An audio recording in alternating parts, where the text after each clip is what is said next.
पिया प्याला। अच्छा, प्रेम का भी प्याला रहता क्या?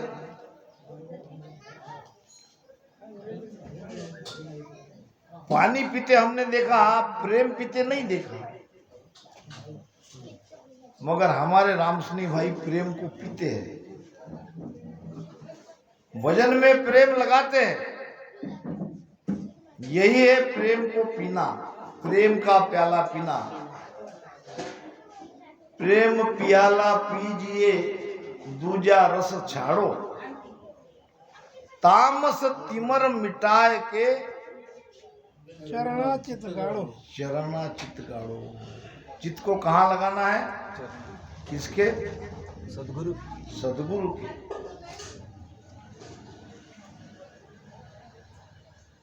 एक बीत करड़ी या भाई, पण तन मन धन अर्प्यो नहीं जाए।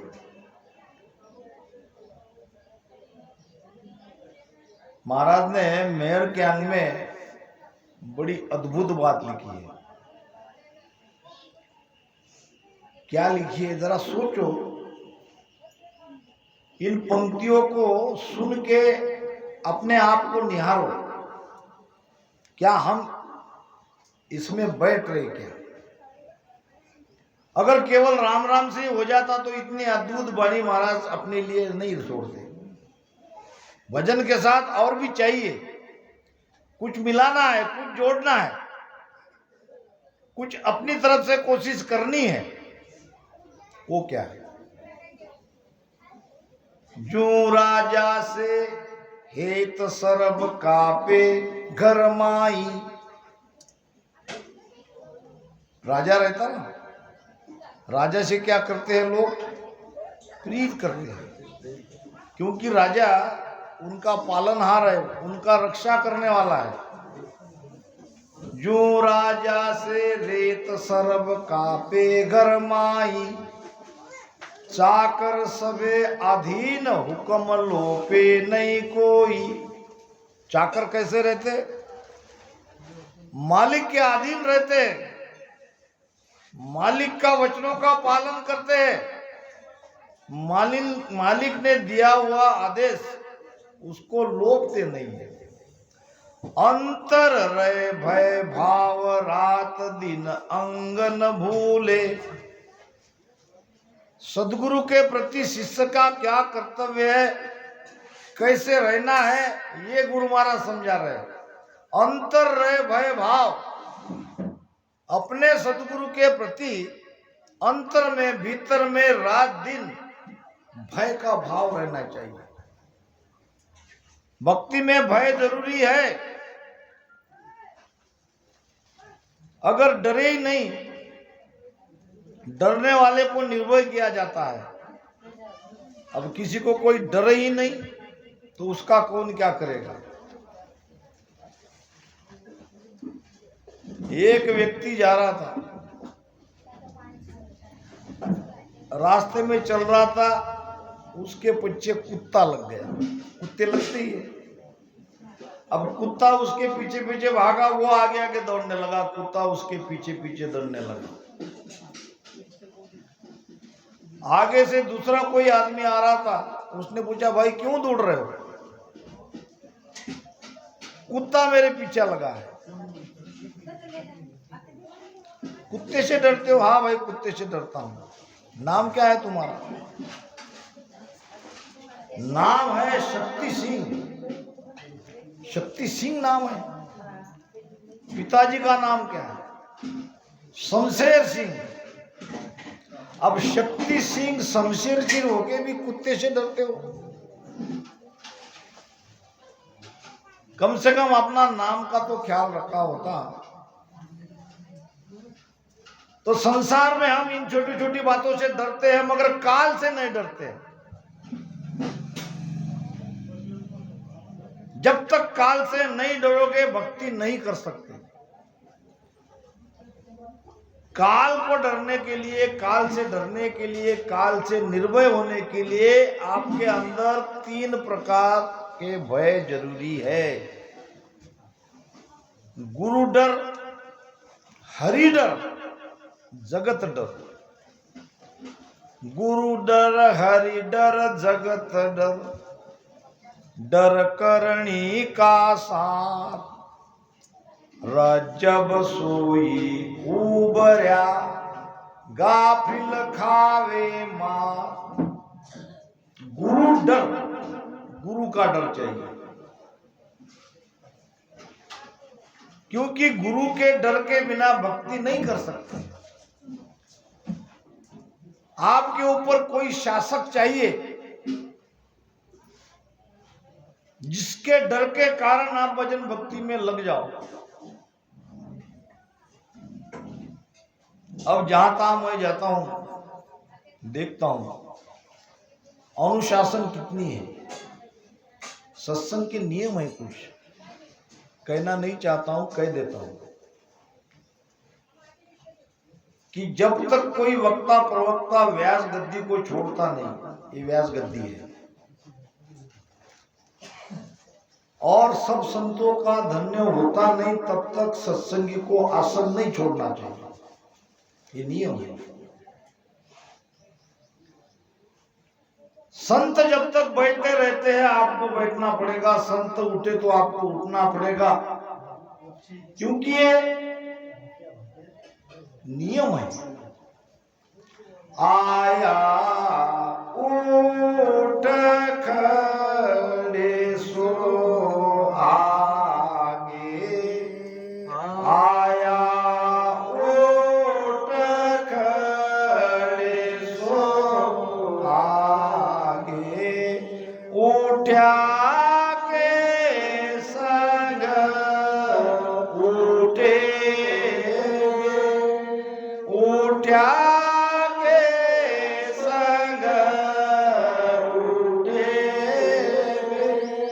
शाडर नेम प्रेम उर पकड़े, शाडर नेम प्रेम उर पकड़े, जब सब गाठ्या फूटे वे, जब सब गाठ्या फूटे वे, या जुग में तोरे बंदा वे बड़ भागी, या जुग में तोरे बंदा वे बड़ भागी, सतगुरु जकाही पीछाण्या रे, सतगुरु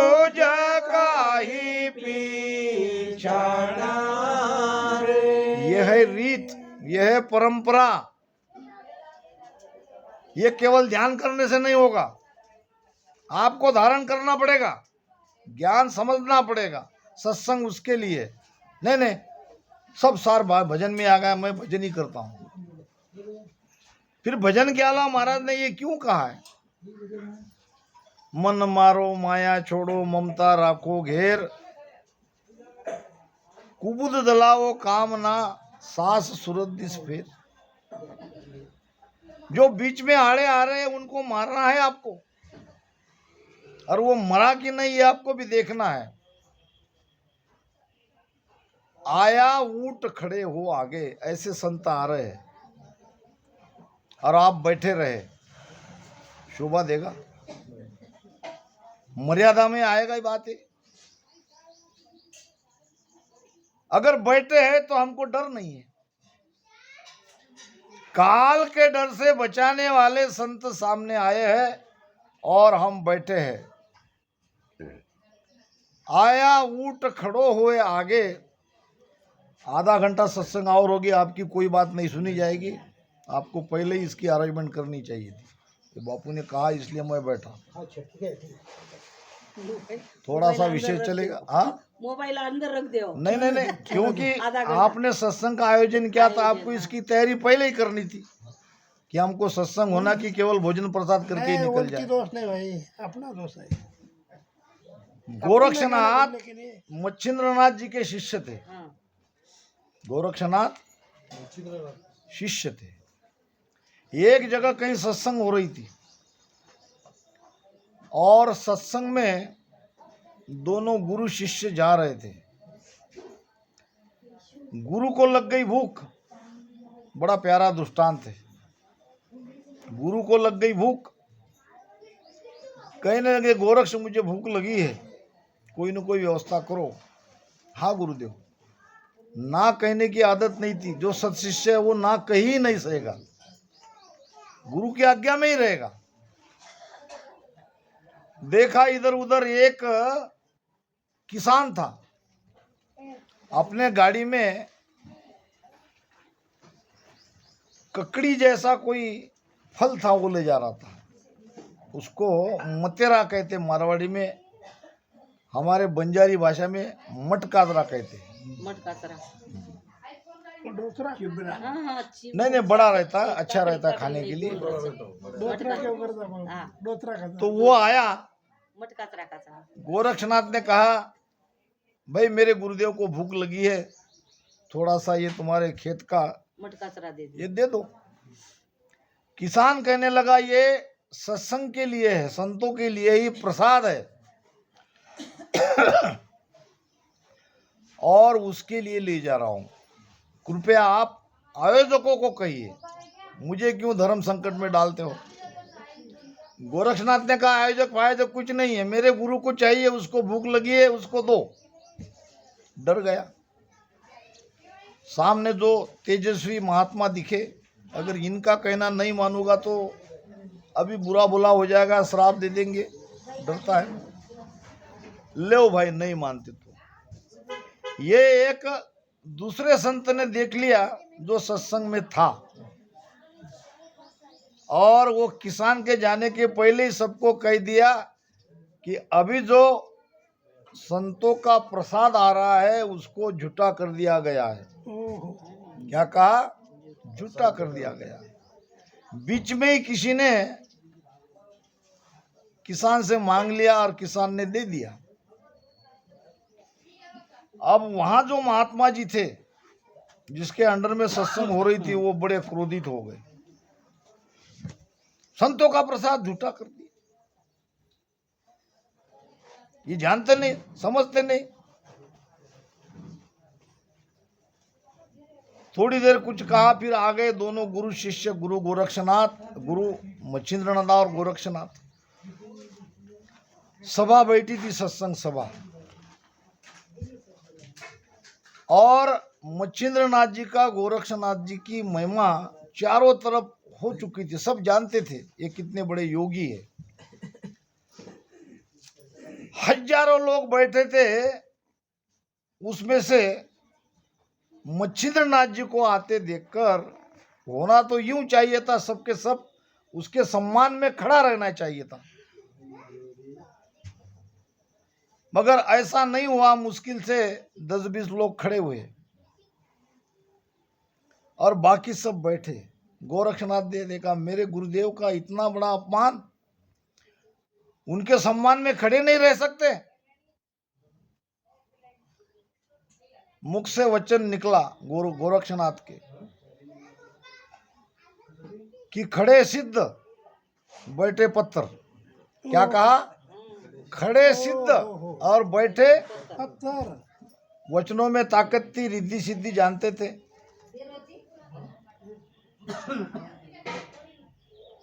और जो सिद्ध पुरुष होते हैं उनके वचन में पावर रहती। जैसे ही गोरक्षनाथ ने कहा, बैठे हुए हजारों लोग पत्थर बन गए, न हिले न बोले। शरीर तो वैसे के वैसे ही था, हाल चाल सारी बंद हो गई, मृत अवस्था जैसे हो गए। और जो 10-20 लोग खड़े थे उनके अंदर सिद्धि प्राप्त हो गई, आशीर्वाद था संत। खड़े सिद्ध बैठे पत्थर। अब ये देख के चारों तरफ शोर मच गया, हाहाकार मच गया। जो कुछ देखने वाले थे, ये क्या हुआ क्या हुआ क्या हुआ, अब क्या करे, अब क्या करे।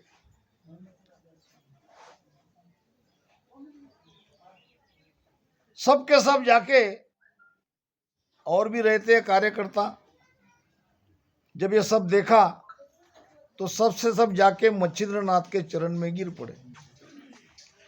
महाराज भूल हो गई।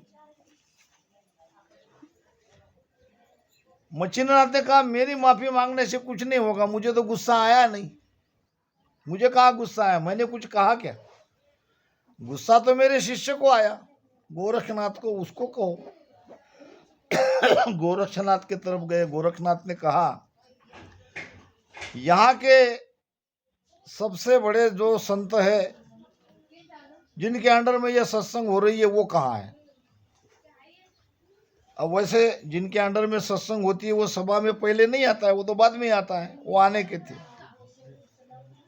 अगर वो माफी मांगे मेरे गुरुदेव की तो कोई उपाय हो सकता है, नहीं तो जिंदगी भर पत्थर रहो, हम चले। लो जाके उस महात्मा जी को पकड़े महाराज। अब ये क्या कहते हैं उसको, मान का सम्मान का विषय नहीं रहा। आप कितने बड़े हो, कितने पहुंचे हो, ये बात नहीं रही। हम मानते हैं आप बड़े परमात्मा महात्मा हो, मगर ये जो हुआ है ये आपके देखरेख में हुआ है। आप कह देते कि मच्छिंद्रनाथ जी आ रहे हैं, सबको उनके सम्मान में खड़े रहना है, ये तो शास्त्र संगत बात है, ये तो मर्यादा की बात है। तो आपको ही माफी मांगनी पड़ेगी। अब मरता क्या नहीं करता, जाके झुका, मच्छिंद्रनाथ जी के पैर में पड़ा, गुरुदेव क्षमा चाहते हैं। जब मच्छिंद्रनाथ जी ने अपने शिष्य की तरफ देखा, गुरु का इशारा समझ गया। गुरु इशारा करते हैं, जो शिष्य गुरु का इशारा नहीं समझता उसने गुरु को नहीं पहचाना। और फिर दोबारा उसको वापस कहना पड़ा, अभी जो कुछ मैंने कहा है वैसा न हो। इतना कहते ही सब वापस पूर्व स्थिति में आ गए। जैसे के वैसे बन गए। कहने का मतलब गुरु महाराज ने भी कहा है, इस सदगुरु के पहचानने के लक्षण के अंदर बात आ रही है। आया ऊट खड़ा हुए आगे, उठ्या के संग उठे वे। गुरु महाराज अगर आसन छोड़ते हैं तो उसके पीछे पीछे जाओ। बताना नहीं चाहता मगर बताना पड़ रहा है। आप में से कोई रामचौकी में गए हैं?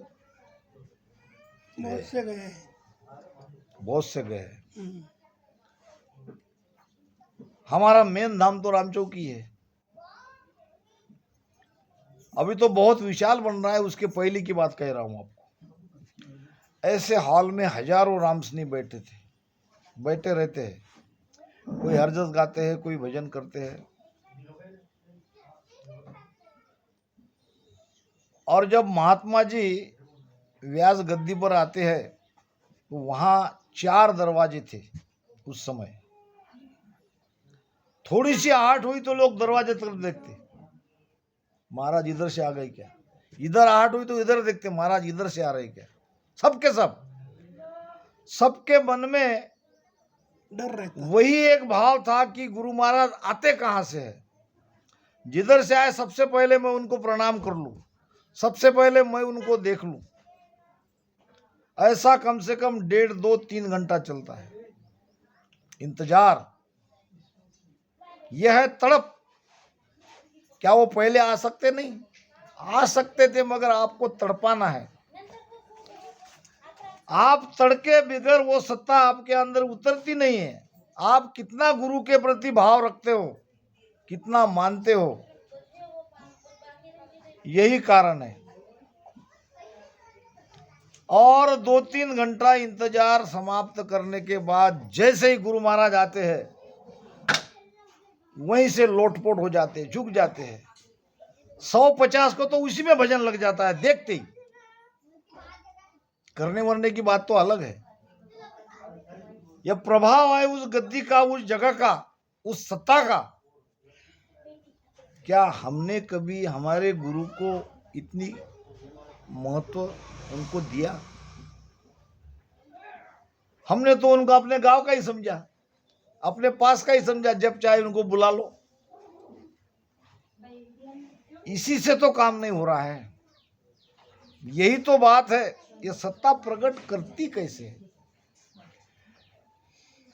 जैसे मीन बसे जल माई, जैसे मीन बसे जल माई, जल मिटिया मर जावे रे, जल मिटिया मर जावे रे, ऐसो हेत गोरा सो गोलियो, ऐसो हेत गोरा सो गोलियो, जब तारी बोल जावे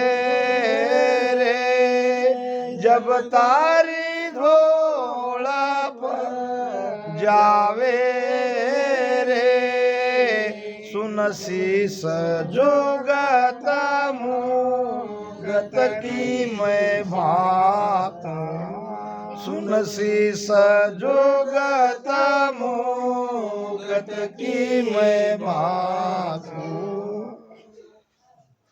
राघोदास जी महाराज कह रहे, क्या कह रहे? कह नहीं रहे, हमारा आपको सबको युक्ति बता रहे हैं, वो भेद बता रहे हैं। मोक्ष की परिभाषा क्या है? क्या 10वें द्वार के बाहर शब्द निकल जाना, शब्द सुन लेना, हम मोक्ष में चले गए? मोक्ष की परिभाषा है बंधन से मुक्त होना, कोई बंधन नहीं। जहां बैठे वो घर, जहां बैठे वो सत्संग। पराभक्ति का अंग पढ़ो, वो तो केवल भक्ति के समय। बहुत आसान फार्मूला संत राघोदास जी महाराज, जो सदगुरु सुखराम जी महाराज के प्रथम शिष्य थे।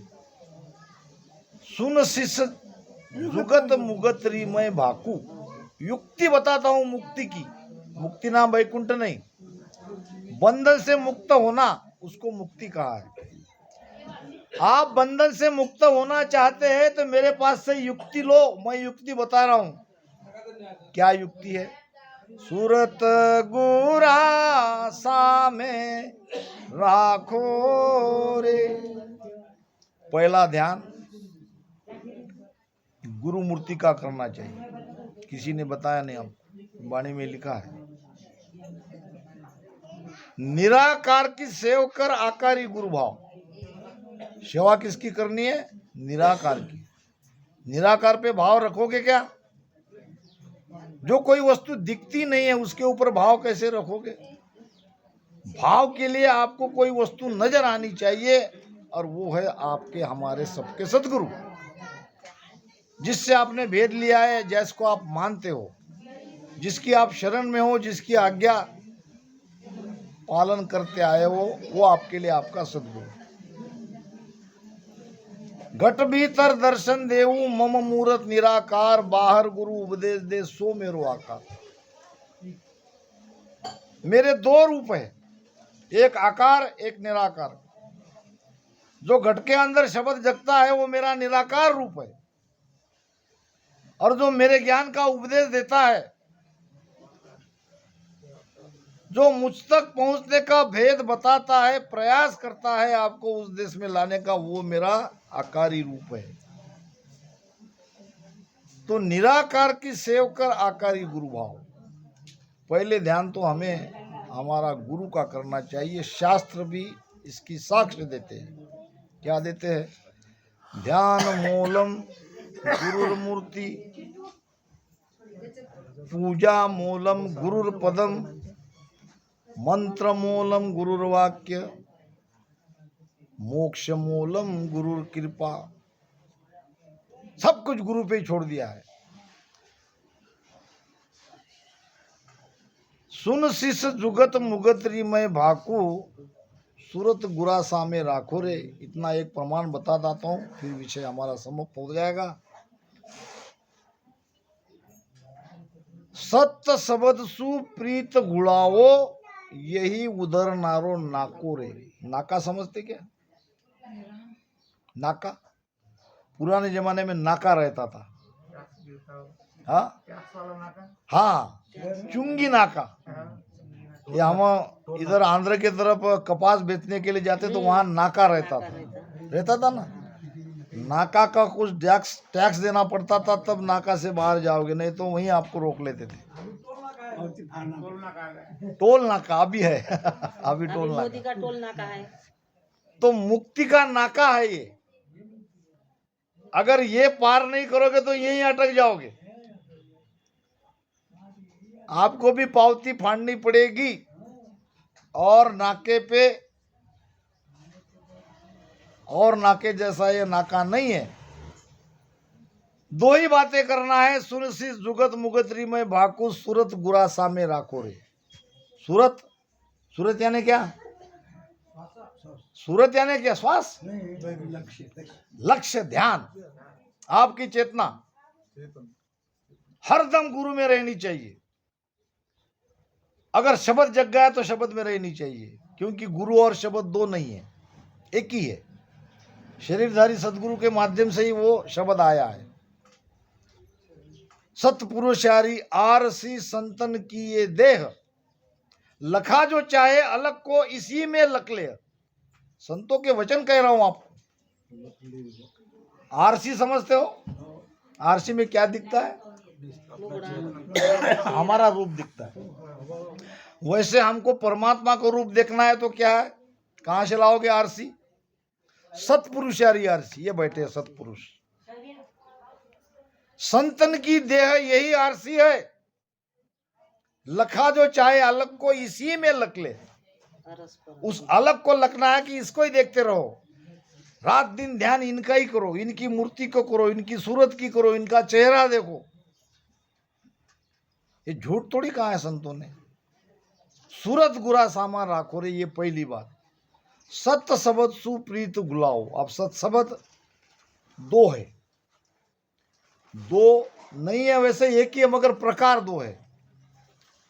एक घट में नियंचर जगता है, वो सत्शब्द है।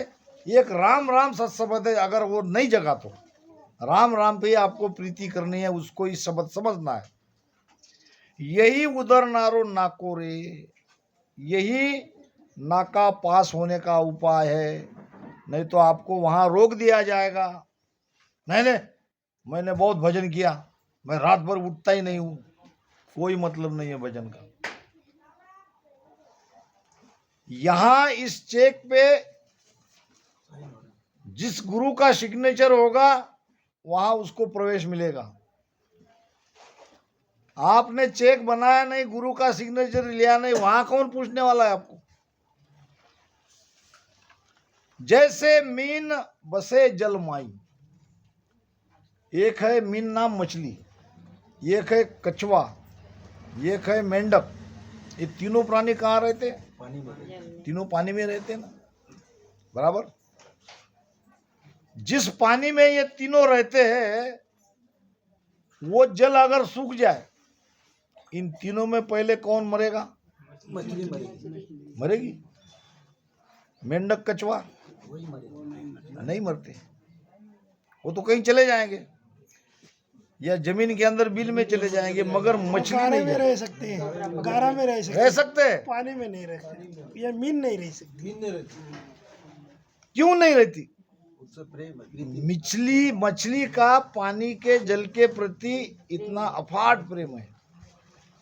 जैसे मीन बसे जल माई, जल मिटिया मर जावे रे। गुरु नहीं रहे तो हमारा जीवन बेकार है। यहां गुरु ही सब कुछ है। ऐसा भाव है, ऐसी प्रीति है, तब बात बनेगी। कछुआ नहीं मर सकता, मेंढक नहीं मर सकता, क्योंकि वो उतनी प्रीति पानी से नहीं करते। प्रीति तो करते हैं, उतनी नहीं करते।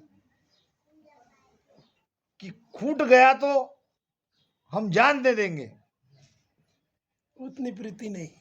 और मीन कहते हैं मीन के जैसी प्रीति गुरु के प्रति रखो मकाम बनेगा। तो काम बनेगा। वाह वाह। ऐसा हेत गुरासु घुड़ियो, मीन के ऐसा हेत, मीन के जैसी प्रीति गुरु में लगाओ, तब तारी भोलब जावे रे। यह है नाका, यह है रास्ता, यह है मार्ग, यह है उपाय।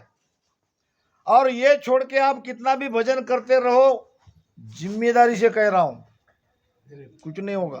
भजन का आनंद आएगा, यहाँ ये हो रहा है, वहाँ वो हो रहा है, वहाँ हो रहा है, जाओगे कहीं नहीं। ये करके अगर भजन करते हो तो बात बहुत ऊंची है। इन्हीं शब्दों के साथ मेरी वाणी को विराम देता हूं।